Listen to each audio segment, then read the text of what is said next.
अगुल्टेर जगुल्टे भन्थे अस्ति कस्तो थियो हाना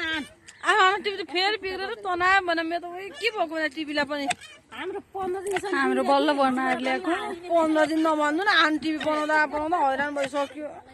के सब उइबाट गएको हो च्यानल अहिले त हैन आइसक्यो हिजो त्यही त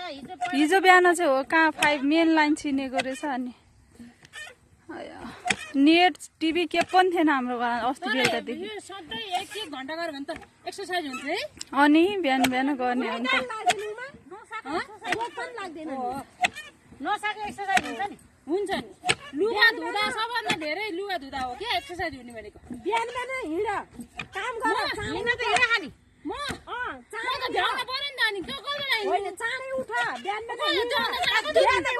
बिहानको सित्ने मान्छे रोग लाग्दैन भ्याउन पर्यो नि त आमा छोरीमा आफू उठेपछि उठिहाल्छ अनि छोरी च्याप्नु के अब काम अनि धारा नुहाउनु नुहाउनु त नुहाएको धारा त नुहाउने गरेर खा त कहाँ नुहाउने गरेर खा त नुहाउनु नुहाएर खाएर कोठा नुहाउँछ अन्त कोठा छैन धारा अनि कोठा धारा छैन त घरभित्र अन्त कोठा हो त बाथरुम भयो नि बाथरुम कोठा त्यही त हो नि पाएको सुविधालाई कसले छोड्छ बाल छोड्छ आफ्नो बुढाले अब उभिएर आफै पानी नै खोजेरै गर्नु पर्ने भयो किन बुढाले यति मरेर चाहिँ गरेर धारा खोज्यो ल्याएका त भने होइन दाइ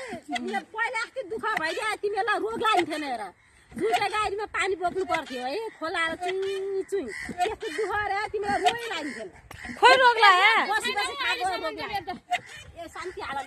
रोग लाग्यो बसी बसी खाएको अहिले अलिकति उबेला मान्छे उठी खान्थे आलै भएर घाउ दुखायो नत्र त्यही पनि माइजू उबेला मान्छे उभिकन हात थालेर खान्थे हामी बसेर खाएको हो के कस्तो दुख्छ हामीले कस्तो बोक्नु पानी खोइ हामीलाई रोग लाग्यो हामी पनि बोक्यौँ हो बोक्यौँ धेरै थोर त बोक्यौँ नि कसले जति